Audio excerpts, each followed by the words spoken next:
उद्घाटक आपल्या जिल्ह्याचे पालकमंत्री राधाकृष्ण विखे पाटील साहेब, या ठिकाणी वैभवजी पिचड साहेब, आपल्या साखर कारखान्याचे चेअरमॅन सीताराम गायकर साहेब, माजी या ठिकाणी BG देशमुख साहेब, या ठिकाणी सीताराम भांगरे, रमेशजी लुटे, या ठिकाणी बाबाजी शिंदे, या ठिकाणी कपिल पवार साहेब, कैलास वागचौरे, जालिंदर वागचौरे, यशवंतराव वाबाळे, दत्ता नवले, संजय वागचौरे, शरद भाऊ चौधरी, मला आणि या भागातले नेते, आमचे मित्र बाजीराव तराटे आणि सर्व कार्यकर्ते बंधूंनो भगिनींनो, ही 2024ची लोकसभेची निवडणूक आहे आणि या लोकसभेच्या निवडणुकीमध्ये 2024ला कोण देशाचं पंतप्रधान ह्याच्यासाठी निवडणूक आहे. एक बाजूला नरेंद्र मोदी साहेब आहे, गेल्या 10 वर्षाचा कारभार आपल्याला माहिती आहे, आणि दुसऱ्या बाजूला आता पंतप्रधानचा कॅन्डिडेटच नाही पण एक आघाडीचा नेता म्हणून राहुल गांधी, दोघांची तुलना करा तर कोण श्रेष्ठ आहे. मी 10 वर्षाचा लोकसभा ह्या मतदारसंघामध्ये मी मांडणार.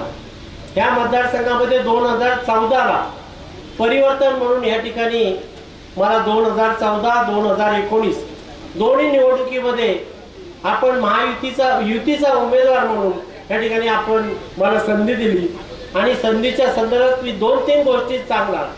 ह्या मतदारसंघामध्ये 54 वर्षे रखडलेल्या निवडणुकीच्या संदर्भात आपण पाणी आणण्याचं भाग्य आहे आणि ह्या भागामध्ये मला असं वाटतंय बाकी अकोला तालुक्यातल्या शेतकरी आणि दानसूर पाणीवीर ज्या भागातून पाणी निर्माण धरण आहे त्या भागातल्या कॅनलच्या रूपाने खाली पाणी देण्याचं दानव आणि दानशूर मंडळींनी या ठिकाणी पाणी देताना आपल्या शेतीची नुकसान झाली तरी खाली पाणी सोडल्याबद्दल मी सर्व अकोल्याच्या शेतकऱ्यांचं टाळ्या वाजवून स्वागत केलं पाहिजे. कारण आपण एवढे दिलदार आहे की पाणी वरती आपल्याला पाणी मिळत नाही परंतु खाली पाणी देण्याचं काम अकोल्याच्या जनतेने आणि ह्या शेतकऱ्यांनी खाली दिलेलं आहे. आणि म्हणून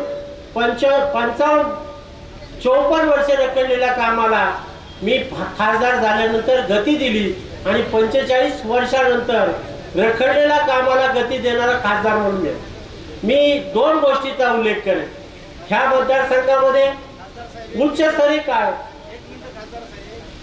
गेले 8 दिवसापासून 2 तास लाईट चालू केला. हा याच्या पाण्याची वांदी हो हा ह्या ठिकाणी खरं म्हणायला गेलं की ह्या भागामध्ये मी काम करत असताना उच्चस्तरीय कालवे बनवले पण पाण्याची उपलब्धता नसताना तिथे पाणी मिळत नाही. म्हणून माझी भूमिका या ठिकाणी घाट मात्याचं 115 TMC पाणी अडवलं तर अकोला तालुक्याच्या सर्व शेतकऱ्याला वंचित राहिलेल्या भागाला आपण कायमस्वरूपी पाणी देऊ शकतो. संगमनेर असेल, कोपरगाव असेल, राहता असेल, श्रीरामपूर असेल, नेवासा असेल, कोपरगाव असेल किंवा राहुरी असेल, ह्या गावाला पाणी देण्याचं भाग्य 115 TMC पाणी समुद्रात जाणारं अडवलं तर शेतकऱ्याला न्याय मिळेल. आणि म्हणून मला असं वाटतं ह्या भागाच्या 2-3 गोष्टीचा उल्लेख केला. आपल्यामध्ये डोंगराळ भाग आहे आणि रेंजच्या सर्व भागामध्ये अडचणी होत्या. मी BSNLचे टावर या ठिकाणी 30 टावर बनवण्याचा निर्णय केला आणि ते 30 टावर ह्या भागामध्ये बनवून देखील तयार. त्यामध्ये BSNL तोट्यात झाल्यामुळे त्या टावरच्या रेंजच्या संदर्भात आहे. आता केंद्राने त्याला पैसे दिले त्यामध्ये टावर बनले झाले, रेंज उपलब्ध होऊन त्या ठिकाणी काम करेल. मी एक उल्लेख करेन, मी 2014ला खासदार झालो, 2019ला आपण 2005ला जायकवाडीला पाण्याचा निर्णय केला. त्यामुळे मला असं वाटतं आपण अकोला तालुक्यामध्ये जो पूल आहे त्यामध्ये आंदोलन केलं होतं. त्या आंदोलनामध्ये मी संध्याकाळी 7 वाजल्यापासून पहाटे 6 वाजेपर्यंत हा खासदार ह्या भागातलं खाली पाणी जाऊ नये म्हणून आंदोलन करणारा पाहिला. त्यामुळे कम्युनिस्ट पक्षाचे मला ते नवले साहेब होते आणि सावंत साहेब त्या ठिकाणी उपस्थित होते. मी पहिला खासदार पहाटे 6 वाजेपर्यंत त्या ठिकाणी बसलो. दुसरी गोष्ट म्हणजे ह्या मतदारसंघामध्ये पाणी यावं म्हणून 2 दिवस आझाद मैदानामध्ये उपोषण करणारा पहिला खासदार. या ठिकाणी जायकवाडीला पाणी जाऊ नये म्हणून, जायकवाडीचं पाणी खाली जाऊ नये म्हणून या ठिकाणी सडा गावामध्ये 4 फळ्या टाकणारा खासदार, आणि म्हणून खासदार शेतकऱ्यांच्या बाजूला, शेतकऱ्यांच्या हक्कासाठी लढणारा. मी आता आपण बोलले लाईटच्या संदर्भात, पूर्ण लाईट बंद केली होती. मी नामदार साहेबांना विनंती केली, त्यावेळेस पूर्ण लाईट बंद केली होती. शेतकऱ्यांनीच आम्हाला सांगितलं होतं पूर्ण बंद करण्यापेक्षा 4 तास तरी चालवा. मोटरीवाले असतील, हा शेतकरी मोटरीवाले असतील, 4 तासाची लाईट मारणार. हा आमचं म्हणणं आहे, 8 तासाची रोड करायला पाहिजे. हा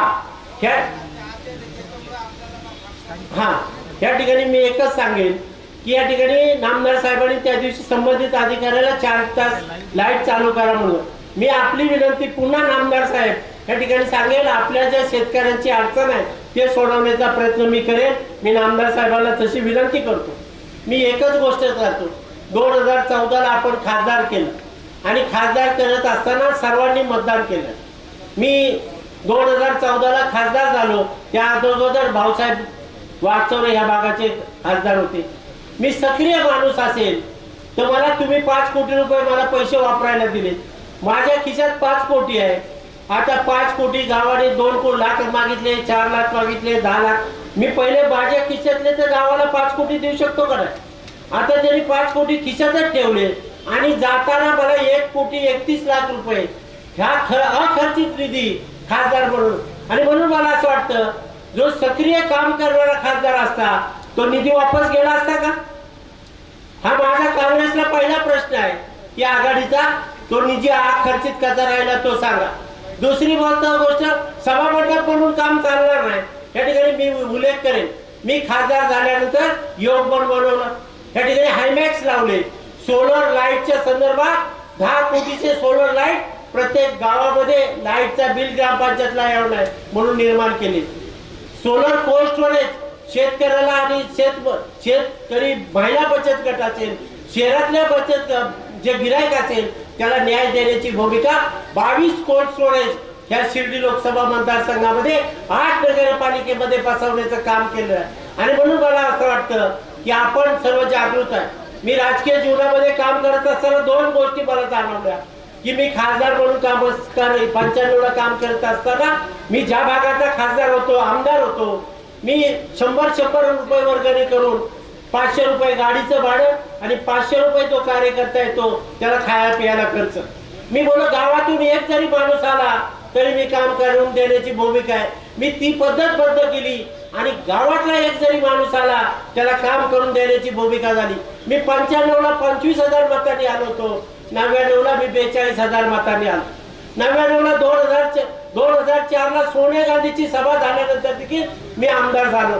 आणि म्हणून काम केलेली पावती ही मतदार आपल्याला देतात. परंतु माझ्याकडून एक त्यावेळेस चूक झाली.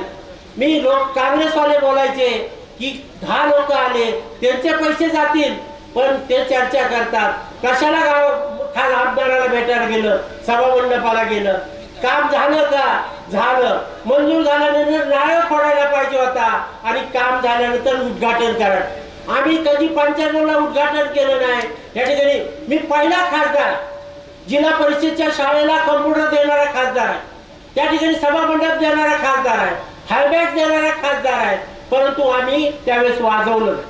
आम्हाला वाजवायला पाहिजे होतं 95 पासून. आम्हाला वाटलं काम केल्यानंतर मत मिळतात आणि मला 3 वेळेस मत दिले, 5ही वेळेस मतदान केलेलं.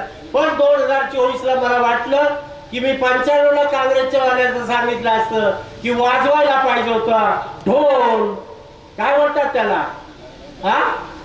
ताशा आणि पिपाणी. आमच्या तिन्हीचा वापर कमी झाला. पण गावामध्ये आम्ही प्रत्येक गावामध्ये काम देण्यासाठी तत्पर झालेलो आहे. आमच्या कामाच्या रूपाने गावात वाजलं नाही. पण 2024ला ज्यावेळेस आपण खासदार म्हणून पाठवला त्यावेळेस आम्ही वाजू. मी 4च गोष्टीचा उल्लेख करेन. देशाचं नेतृत्व कुणाकडे द्यायचं, या ठिकाणी देशाचं नेतृत्व गेली 10 वर्ष झालं PM मोदी साहेब करतात. आपल्या देशामध्ये, आपल्या भागामध्ये जलजीवन मिशन असेल, 25 किलो धान्य मोफत असेल, या ठिकाणी आरोग्याचं कवच 5 लाखाचं असेल, या ठिकाणी जल जीवन मिशनचे प्रत्येक घरामध्ये पाणी देण्याची भूमिका असेल, हे PM साहेब मोदींनी साहेब. आपण बाहेर गावी गेला तर आपल्याच लक्षात येईल कुठून आला? त्या ठिकाणी हिंदुस्थानातून आला, भारतातून आला. पंतप्रधान देशाचं नाव जगामध्ये रोशन करणारे पंतप्रधान आहे. आणि म्हणून मला असं वाटतं देशात देशाचं नेतृत्व PM मोदी साहेब करणार आहे. आणि म्हणून ही निवडणूक आपण सर्व शिर्डीच्या लोकांनी, मतदारांनी देशाचे पंतप्रधान नरेंद्र मोदी साहेबांना पुन्हा एकदा तिसऱ्या वेळेस पंतप्रधान करण्यासाठी खासदार सदाशिव लोखंडे, या ठिकाणी शिंदे साहेब असतील, देवेंद्र फडणवीस साहेब असतील, या ठिकाणी अजितदादा पवार असतील आणि आपले पालकमंत्री राधाकृष्ण विखे पाटील साहेबांनी पुन्हा मला लोकसभेमध्ये एक उमेदवार म्हणून संधी दिली आणि PM साहेबांना, या ठिकाणी PM मोदी साहेबांना एक शिर्डीचं मतदान करण्यासाठी आपण पाठवाल ही अपेक्षा व्यक्त करून